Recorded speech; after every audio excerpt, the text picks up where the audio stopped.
तो भाई जितनी चीजें आसान लग रही है ना, एक्चुअल में चीजें उतनी आसान नहीं है ब्रॉक लेसनर के बारे में। भले ही क्राउन जूल का Roman Reigns and Brock Lesnar का मैच ऑफिशियल हो गया, लेकिन ब्रॉक लेसनर गाइस जा सकते हैं या जाने वाले हैं सच में मंडे नाइट रॉ की तरफ। उसके बारे में एक मेजर अपडेट है जो मैं आपके साथ शेयर करूंगा इस वीडियो के अंदर। रोमन रेंस की आइलैंड ऑफ रेलेवेंसी के बारे में पॉल हेमन ने एक बड़ी इंटरेस्टिंग बात शेयर करी है इस समय अपनी सोशल मीडिया के ऊपर। ब्रे वाइट के बारे में बड़ी चीज सामने आ रही है। तो गाइस बहुत सारी बातें हर बार की तरह इस वीडियो के अंदर, बस आप लोग वीडियो के साथ लास्ट तक बने रहना। तो फिर देर किस बात की, शुरू करते हैं। Okay, hello chatters, my name is Rohit and you are watching wrestle chatter. सबसे पहले गाइस हम लोग बात कर रहे थे स्मैकडाउन की ओवरनाइट नंबर्स के बारे में, ओवरनाइट की व्यूअरशिप के बारे में जो कि सामने आ चुकी है। वैसे पिछली वीडियो के अंदर बहुत सारे लोग कमेंट कर रहे थे कि भाई तुमने रूम के अंदर चश्मे क्यों लगा रखे हैं। तो भाई उसके पीछे का रीज़न अगर आपको जानना है तो वैसे क्या रीज़न दूँ यार इसके पीछे में, ब्लॉग चैनल के ऊपर मैंने ब्लॉग पे ही पूरी वीडियो डाल दी है। तो गाइस उसका ये नहीं डाली है कि चश्मे क्यों पहने, उसमें एक पार्ट है सिर्फ। तो लिंक डिस्क्रिप्शन में, दिल्ली में मैं आया हूँ होटल रूम से, आपको समझ में आ रहा होगा।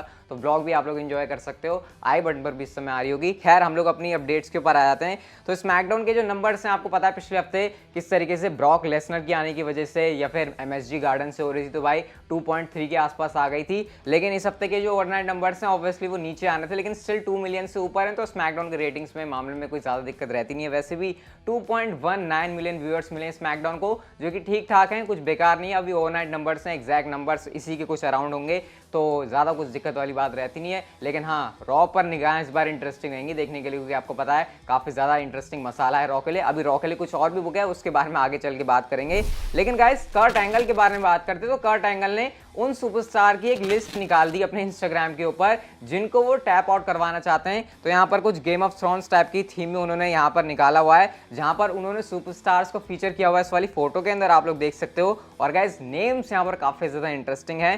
Bret Hart, Roman Reigns, Daniel Bryan, इसके अलावा मीरो यानी हमारे फॉर्मर रूसेव को उन्होंने मेंशन किया हुआ है। कैनी ओमेगा का उन्होंने नाम लिखा हुआ है, CM पंक, और गाइस नेक्स्ट ना यहाँ पर जो फाइनल नाम है वो है सेथ रॉलिंस का। तो ये कुछ नाम है जिनको अपनी टैप आउट वाली लिस्ट में डालना चाहते हैं कर्ट एंगल। तो कर्ट एंगल वैसे आपको पता है कि प्रो रेसलिंग से पूरी तरीके से रिटायर हो चुके हैं। उनको वैसे लास्ट मैच अपना जॉन सीना के साथ रेसल करना था, लेकिन WWE की बुकिंग की वजह से उनका जो लास्ट मैच है, उनका जो फेयरवेल मैच है, वो बैरन कॉर्बिन के अगेंस्ट था। कोई इच्छा नहीं है इस समय वैसे कर्ट एंगल के रेसल करने की। वो कह चुके हैं कि भाई मैं चिल हूँ, मेरा जो बिजनेस है मैं उसको संभाल रहा हूँ। AEW वालों ने भी ऑफर किया, WWE ने भी ऑफर किया, लेकिन दोनों ही ऑफर्स को उन्होंने रिजेक्ट कर दिया। तो फिलहाल तो उनका ऐसा कोई प्लान नहीं है। लेकिन हाँ, इन टैप आउट की लिस्ट में ये मैच है, मतलब ये नाम है जो कि उन्होंने रखे हुए हैं। वैसे अगर इनमें से कोई एक नाम अगर आपको पिक करना हो कि किसके अगेंस्ट में आप कर्ट एंगल का अभी भी मैच देखना चाहोगे, तो कमेंट सेक्शन में आप मुझे ज़रूर बता सकते हो। कुछ इंटरेस्टिंग लगा मुझे, जो कि मुझे लगा कि भाई आपके साथ शेयर करना चाहिए, तो मैंने आपके साथ कर दिया।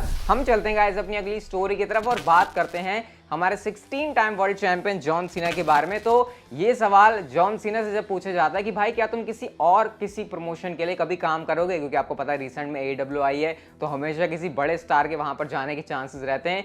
तो देखो जॉन सीना ने पहले तो कहा नेवर से नेवर वाली थिंग इस हमारे बिजनेस के अंदर हमेशा रहती है कि भाई कभी भी कुछ भी हो सकता है। लेकिन ये बात मैं तुमको बता सकता हूँ, हाँ भाई किसी भी तरीके से कोई चांस नहीं है, और मैं इस बात पर सीधा नो बोल सकता हूँ कि मैं WWE कंपनी के अलावा किसी और कंपनी के लिए कभी भी काम नहीं करूंगा। साथ साथ उन्होंने यहाँ पर इस चीज के ऊपर भी कमेंट किया, जैसे आपको पता नहीं है कि रेसलिंग के अंदर जो है सुपरस्टार्स के काफी ज्यादा नेम जो है चेंज हो जाते हैं। तो उसके ऊपर कमेंट्स आते हैं कि भाई उस सुपरस्टार का नेम चेंज कर दिया, WWE उसको फोर्स कर रही है। तो भाई वो कहते हैं कि इन सारी चीजों से मैं भी गुजर चुका हूं। मैं कहाँ पहले एक पर्सनैलिटी रखता था, उसके बाद मेरी एक आइडेंटिटी बनी, और इन सारी चीजों की वजह से मेरी तो ये भी नौबत आ गई थी कि मैं फायर होने वाला था। उसके बाद देखो कैसे सारी चीजें सेटल हुई और आज जाकर जो है थिंग्स मेरे साथ हैं। तो उन्होंने यहाँ पर एक तरीके से इसको कहा कि एक्सपेरिमेंट तुम्हारे साथ होते रहते हैं, ये सारी तुम्हारी जो है जर्नी का पार्ट रहते हैं, इसमें ज्यादा कुछ तुमको पैनिक होने की जरूरत नहीं है। तो कुछ यहाँ पर जॉन सीना ने कमेंट किए, और शायद ये कमेंट हमको जॉन सीना के सुनने चाहिए, क्योंकि हम भी कभी कभी लगता है कि WWE क्या कर रही है सुपरस्टार के साथ, लेकिन एक्चुअल में वो कभी कभी काम करते हैं,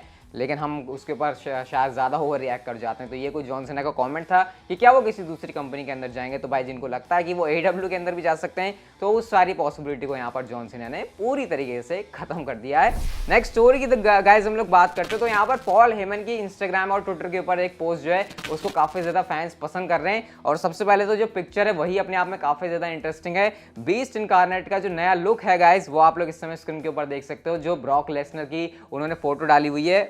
और गाइस साथ ही साथ जो कैप्शन है वो इंटरेस्टिंग है। उन्होंने यहाँ पर लिखा there is a beast fly barbarian storming the gates on the island of relevancy. यानी यहाँ पर वो ये बताना चाह रहे हैं कि रोमन रेंज की आइलैंड ऑफ रेलिवेंसी यानी रोमन रेंज का वो लैंड जहां पर हर कोई बंदा आना चाहता है, अगर वो रेलिवेंट होना चाहता है, अगर वो इररेलेवेंट हो गया है। तो यहाँ पर ब्रॉक लेसनर के बारे में वो ये कह रहे हैं कि रोमन रेंज के पास ब्रॉक लेसनर को आना पड़ा दोबारा से रेलिवेंट होने के लिए। वैसे मैं सही बताऊं तो इस बार मैं पॉल हेमन की बात से एग्री नहीं करूंगा, क्योंकि मेरे ख्याल से ब्रॉक लेसनर हमेशा ही रेलिवेंट हैं, क्योंकि उनको रेलिवेंट होने की जरूरत नहीं है। जैसे ही उन्होंने कदम रखा भाई, उनकी वजह से मुझे लगता है रोमन रेंज को और ज्यादा अटेंशन मिलेगी अब, क्योंकि ब्रॉक लेसनर को एक रोमन रेंज को बड़ा तगड़ा ओपोनेंट चाहिए था। मतलब रोमन रेंज के अभी तक जो हमने ओपोनेंट देखे वो ऑब्वियसली तगड़े हैं, लेकिन ब्रॉक लेसनर जैसा तगड़ा ओपोनेंट, इसके लिए जो हाइप है वो और भी ज्यादा होगी। तो यहाँ पर आइलैंड ऑफ रेलिवेंसी मुझे लगता है ब्रॉक लेसनर की बन चुकी है, रोमन रेंज की तो अपने आप में है ही। तो ये अपने आप में बड़ा मैच है। और ये कुछ पॉल हेमन का कमेंट था रोमन रेंज के आइलैंड ऑफ रेलिवेंसी को लेकर। अब क्राउन जूल के लिए मैच ऑफिशियल हो गया, वेट ही करना है हमको अक्टूबर तक का, जब ये पेपर व्यू आएगा और उसके बाद हमको मैच देखने को मिलेगा। एंड डेफिनेटली इंटरेस्टिंग रहेगा देखना कि यहाँ पर अब क्या रोमन रेंज के लिए सीन बनता है, क्या कितना बड़ा थ्रेट होते हैं हमारे ब्रॉक लेसनर रोमन रेंज के लिए, क्योंकि अब सच में ऐसा लग रहा है कि उनकी यूनिवर्सल चैंपियनशिप अगर जाती है ऑन द लाइन, जिसके चांसेस लग रहे हैं। अभी वैसे डीमन बैलर से होगा मैच, उसके बाद देखते सीन क्या होता है, लेकिन सच में अब खतरा भाई रोमन रेंज की यूनिवर्सल चैंपियनशिप को ऐसा लग रहा है कि काफी ज्यादा हो चुका है।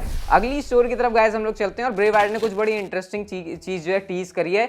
एक फैन ने ट्विटर के ऊपर ट्वीट किया जहां पर उन्होंने लिखा आई मिस यू ब्रदर, जिसके ऊपर जो ब्रे वाइट है उन्होंने ट्विटर पर रिप्लाई किया और उन्होंने यहाँ पर लिखा everything will be clear, I will see you all very soon, revenge is a confession of pain. यानी उन्होंने लास्ट लाइन में बदले और दर्द दोनों की बात लिख दी और ये कहा कि सब कुछ जो है बहुत जल्दी क्लियर हो जाएगा और वो हम सबको जो है बहुत जल्दी हमसे मिलने वाले हैं, ऐसा कुछ यहाँ पर वो कह रहे हैं। अब इससे ऑब्वियसली यहाँ पर आपको पता है AEW के रूमर्स आ रहे हैं। मैंने आपको बताया था रोचेस्टर में 29 सितंबर को जो शो होने वाला है, मैंने 19 सितंबर गलती से बोल दिया था, 29 सितंबर को जो शो होने वाला है वहां पर भी एक्सपेक्ट कर रहे हैं कि क्या पता ब्रे वाइट आ सकते हैं। तो ऐसी कुछ यहाँ पर उम्मीदें लगाई जा रही हैं। इसके अलावा उन्होंने एक और ट्वीट किया था जहां पर वो ये कह रहे थे कि भाई अभी तुमने असली ब्रे वाइट को तो देखा ही नहीं है, लेकिन गाइस अभी तक स्टिल जो उनका यूजर नेम है ट्विटर के ऊपर, जो उनकी ट्विटर आईडी है, वहां पर WWE का नेम मेंशन है। तो काफी सारे लोग ये भी उम्मीद कर रहे हैं कि वो WWE कंपनी छोड़ने नहीं वाले, वो WWE के साथ ही बने रहने वाले हैं। AEW जाना तो दूर की बात है। अब पता नहीं भाई सीन क्या चल रहा है ब्रे वाइट के साथ, किस कंपनी के लिए वो जाएंगे, क्या वो उनकी डायरेक्शन होने वाली है। कहानी यहाँ पर काफी इंटरेस्टिंग लग रही है, लेकिन जो भी होने वाला है जल्दी होने वाला है ब्रे वाइट के इस वाले ट्वीट से। एटलीस्ट हमको ये बात तो यहाँ पर कंफर्म होती हुई दिखाई देती है और उनको करना भी चाहिए, क्योंकि भाई इस समय वो काफी हॉट टॉपिक है और जितना ज्यादा वो इसका यूज कर सके उनको करना भी चाहिए। क्योंकि भाई एक बार अगर आप ऐसे बहुत टाइम के लिए गायब हो गए ना, फिर फैंस आपके बारे में भी केयर नहीं करते, और वो चीज ब्रे वाइट के साथ हो ऐसा भाई मैं तो बिल्कुल भी नहीं होते हुए देखना चाहता। हम चलते हैं अपनी अगली स्टोरी की तरफ और नेक्स्ट मंडे नाइट रॉ की बात करते हैं। एक चीज तो आपको पता ही है, the blood line versus new day का हमको मैच देखने को मिलेगा, जो कि 6 मैन टैग टीम मैच होने वाला है। सर्वाइवर सीरीज के आपको पता है कैलिबर का ही मैच है, लेकिन ये हमको रॉ के एपिसोड में देखने को मिल जाएगा। शायद हो सकता है रॉ की रेटिंग्स को इससे फायदा हो जाए। लेकिन गाइस इसके अलावा एक और सेगमेंट है जो कि WWE ने ऑफिशियल कर दिया है और ये आपको देखने को मिलेगा द न्यू डे का सेलिब्रेशन, जहां पर बिगी ने चैंपियनशिप तो जीत ली है, लेकिन पिछले रॉ के एपिसोड में जीते ना। तो स्मैकडाउन के एपिसोड में तो आपको पता है उन्होंने काम किया था बैलर के साथ टैग टीम मैच के अंदर, लेकिन अभी तक उनको अपनी चैंपियनशिप सेलिब्रेट करने का मौका नहीं मिला। और आपको पता है सेलिब्रेशन के मामले में न्यू डे पीछे नहीं रहती, तो एक सेलिब्रेशन से आपको देखने को मिलेगा और पूरे चांसेस हैं भाई यहाँ पर जो ब्लड लाइन है, यानी जो Roman Reigns and the Usos हैं, वो शायद यहाँ पर पॉसिबली आकर उनको इंटरप्ट कर सकते हैं। लेट्स सी ये जो सेगमेंट है वो कैसे जाता है और क्या WWE यहाँ पर जो है थिंग्स हमारे लिए प्लान करती है।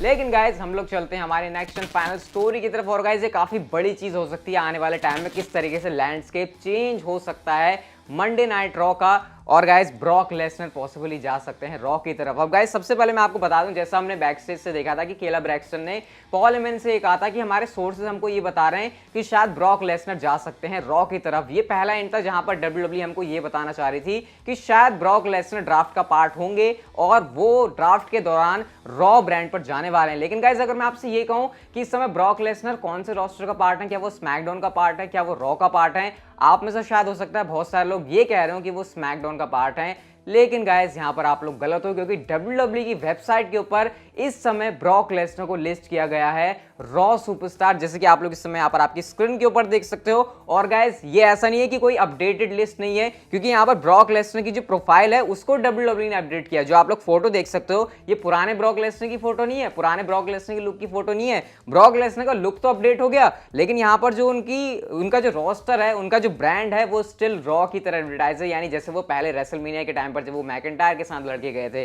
तो अगर एक्चुअल में ब्रॉक लेसनर का रिटर्न हो गया था, स्मैकडाउन के ऊपर वो फीचर हो गए, तो यहाँ पर भी WWE को स्मैकडाउन करना चाहिए था। लेकिन गाइस स्टिल यहाँ पर उनको रॉ सुपरस्टार के तौर पर दिखाया जा रहा है। तो यानी WWE अभी हमको ये बता ही नहीं रही है कि वो किस ब्रांड का पार्ट है, या तो उन्होंने इसको अपडेट नहीं किया सिंपली, या फिर वो अभी इस चीज को ऐसे लटका के रखना चाह रहे हैं कि भाई हम तो ब्रॉक लेसनर को ऐसे दिखा रहे हैं कि इस पॉइंट पर वो एक तरीके से आप क्या मान सकते हो फ्री एजेंट है, कि ना वो रॉ का पार्ट है ना वो स्मैकडाउन का पार्ट है। सिर्फ क्योंकि उनको रोमन रेंज को चैलेंज करना था इसलिए वो जो है आ गए, उनको ब्रांड से कोई फर्क नहीं पड़ता। लेकिन जब ड्राफ्ट आएगा तब एक्चुअल में पता चलेगा कि किस ब्रांड का जो पार्ट है वो बनने वाले हैं ब्रॉक लेसनर। और मैंने आपको बताया नहीं था कि यूएसए नेटवर्क काफी ज्यादा गुस्सा है कि भाई कैसे वो सारी की सारी चीजें फॉक्स के ऊपर स्मैकडाउन के ऊपर ही कर रहे हैं। तो शायद हो सकता है यूएसए नेटवर्क WWE के ऊपर प्रेशर बनाए और ब्रॉक लेसनर मूव हो जाए मंडे नाइट रॉ के ऊपर और वो बन जाए रॉ का पार्ट, क्योंकि WWE को रॉ के ऊपर भी रेटिंग्स के ऊपर काम करना है। तो गाइस ये सारी चीजें चल रही हैं ब्रॉक लेसनर के अराउंड। अब ये सब कुछ होगा कैसे, क्योंकि क्राउन जूल में तो रोमन रेंज और ब्रॉक लेसनर का मैच होगा, उनकी स्टोरी लाइन स्मैकडाउन के ऊपर है। Brock Lesnar